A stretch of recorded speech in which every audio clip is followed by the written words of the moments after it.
Oppo is reportedly working on its upcoming Reno series phone called Oppo Reno 14 Pro, and before the launch, the upcoming smartphone renders has surfaced online by a popular leakster Evan Blass. According to leak renders and other rumors, the Oppo Reno 14 Pro will feature a flat display, with a hole punch cutout at the top center for selfie camera. The rear panel of the phone appears to have a triple camera setup under squarish module at the top left corner, including LED flash.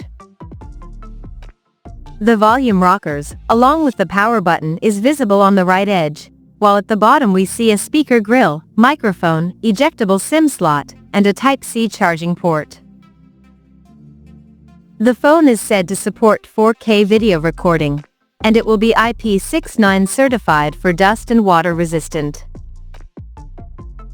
The handset is also suggested to come in black, white, and purple color options.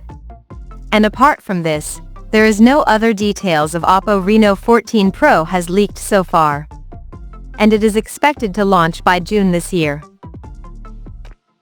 So as of now, that's all we know about the Oppo Reno 14 Pro smartphone, and we'll come to know more details about the phone in the coming days. Till then, stay tuned to TechSole Blog YouTube channel for more tech updates. Thanks for watching. We'll see you guys in our next video.